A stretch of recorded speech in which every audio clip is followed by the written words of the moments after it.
Em 1965, um jovem chamado Maurice Beatold rastejou para uma fenda sem saída.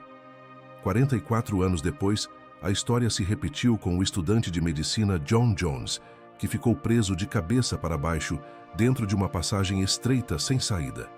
Em cada caso, os homens cometeram o mesmo erro crítico: rastejar de cabeça para o desconhecido. E se explorar uma caverna rastejando com os pés à frente pudesse prevenir tais incidentes? Aqui, o Histórias Macabras, revelamos a emocionante história de Neil Moss, um homem de 20 anos que desceu em um poço escuro e sufocante com os pés à frente. No entanto, o desfecho não foi o esperado. A jornada de Neil tomou um rumo aterrorizante quando ele ficou preso em um túnel traiçoeiro e inexplorado.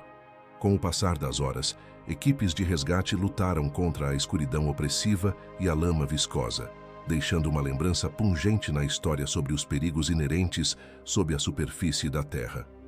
No domingo, 22 de março de 1959, um grupo de 8 espeleólogos embarcou em uma expedição ousada na Peak Cavern, uma caverna famosa que domina Castleton, em Derbyshire, Inglaterra.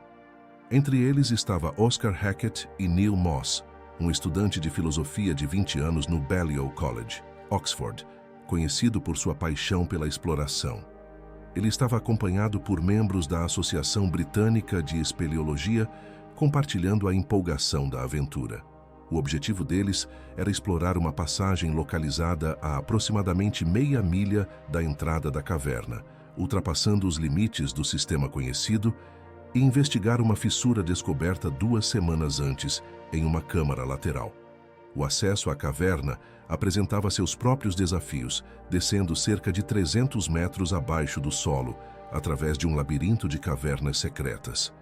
Ao entrar, os espeleólogos enfrentaram a formidável seção Mucky Duck, navegando por um túnel apertado e molhado que, especialmente após chuvas, frequentemente se enchia de água. Isso os levou à passagem Boulder, uma seção comparativamente mais fácil, embora exigisse a negociação de uma série de obstruções irregulares. Aproximadamente 150 metros na passagem, uma subida de 3 metros na parede norte da galeria superior os aguardava. De um lado, acima de uma ladeira íngreme e lamacenta, estava a passagem Pickering, um estreito rastejo que exigia uma combinação de joelhar e manobras de comprimento. Terminava com uma curva desconfortável e um poço lamacento acima do buraco do olho, apenas grande o suficiente para acomodar um corpo humano. Além de uma piscina lamacenta até a coxa, a passagem culminava em uma das câmaras mais decoradas, a Câmara de Estalagmites, agora conhecida como Câmara Moss. Neil estava bem ciente da câmara e da misteriosa fissura estreita que havia sido descoberta anteriormente.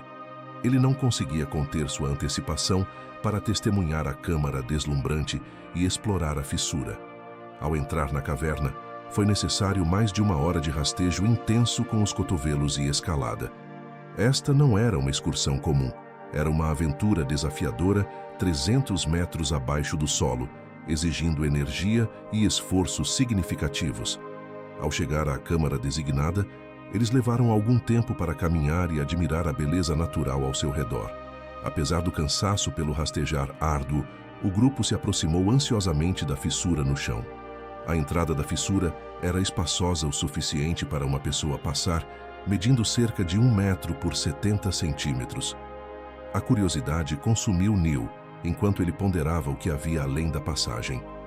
Ninguém havia se aventurado até o fundo da fissura, mas estimavam sua profundidade em cerca de 12 metros. Por volta das 15h30, o grupo baixou uma escada flexível usada para acessar espaços confinados e locais de difícil acesso.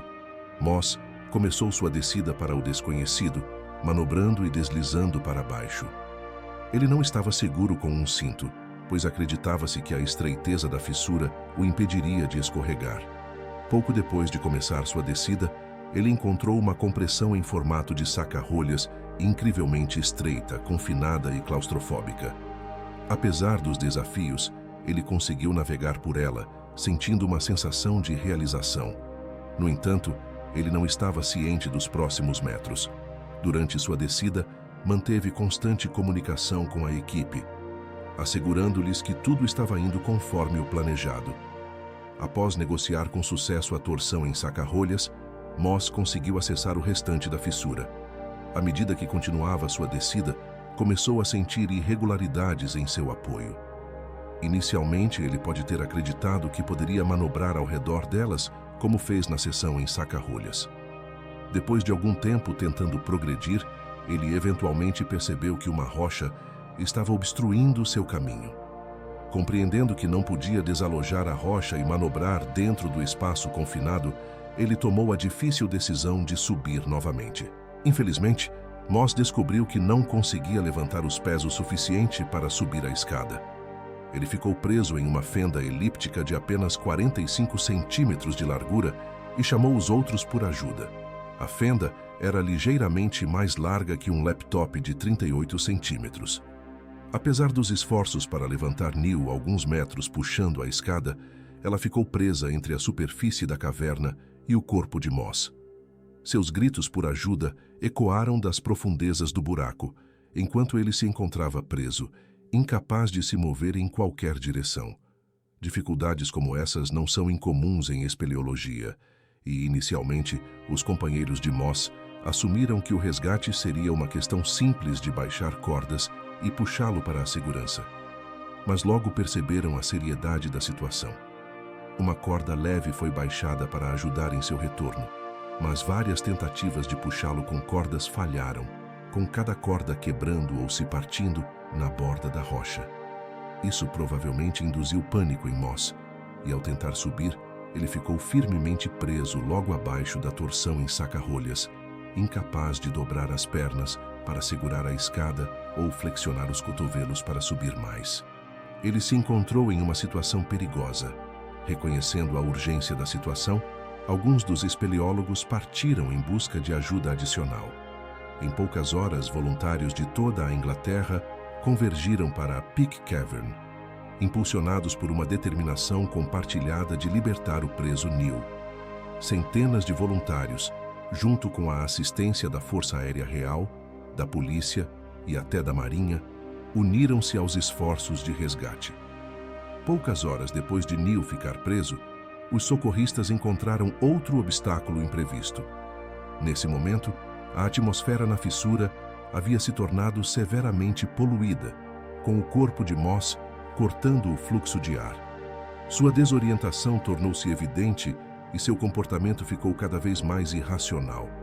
Testemunhas descreveram-no como menos cooperativo, aparentemente despreocupado com a gravidade de sua situação e até sugerindo que os outros saíssem para fazer uma refeição. Espeleólogos experientes foram enviados para a fissura para alcançar Neil Moss, mas um por um foram forçados a voltar pelo ar tóxico. 3 dos voluntários perderam a consciência enquanto tentavam a descida.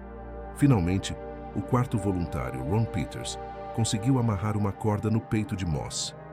Ao começar a puxá-lo, perceberam que isso apenas agravava suas dificuldades respiratórias. A notícia de sua situação se espalhou rapidamente pelas vilas vizinhas. Espeleólogos experientes, renomados por sua bravura e engenhosidade, apressaram-se para a Peak Cavern, armados com cordas, máscaras de oxigênio e macas improvisadas. Eles estavam determinados a navegar pela perigosa fissura, mas a descida provou ser extenuante. A passagem estreita, mal mais larga que um ombro, se torcia e virava, provocando sentimentos de claustrofobia. O ar, contaminado pelas exalações de Neil, agredia seus pulmões e obscurecia sua visão. Um a um, emergiram derrotados, ofegantes por ar fresco, com os olhos avermelhados e ardendo. A Força Aérea Real transportou cilindros de oxigênio e equipamentos especializados para o local. Quando uma entrega de cilindros de oxigênio chegou a 0,30, havia esperança de que isso reviveria Moss e facilitaria seu resgate. Embora a qualidade do ar tenha melhorado marginalmente, permaneceu insuficiente.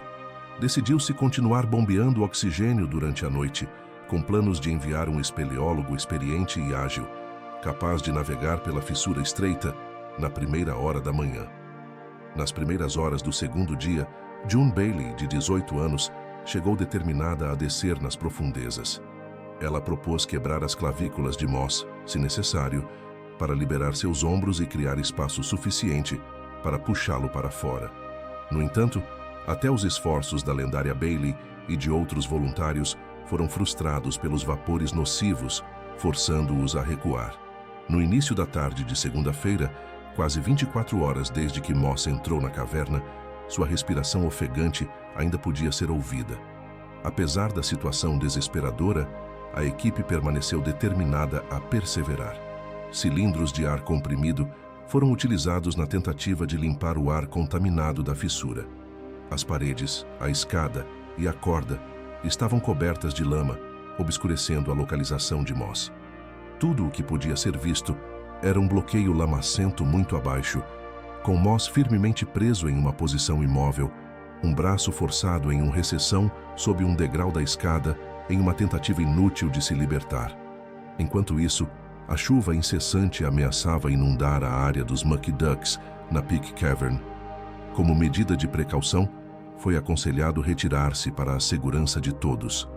Assim que a chuva diminuiu, acompanhados por um médico da RAF que havia se juntado ao esforço de resgate, eles retornaram à cabeça da fissura, onde ouviram Moss respirar pela última vez. Desta vez, não havia som.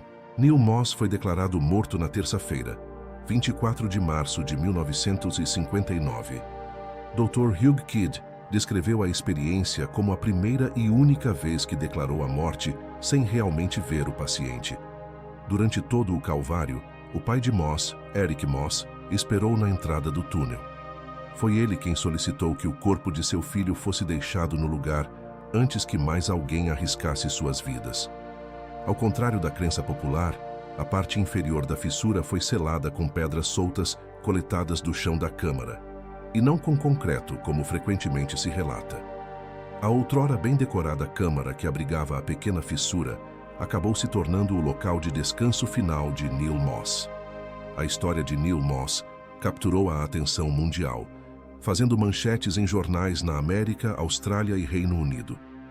Hoje, a Câmara de Estalagmites é chamada de Câmara Moss, em memória do corajoso jovem espeleólogo que tragicamente perdeu sua vida.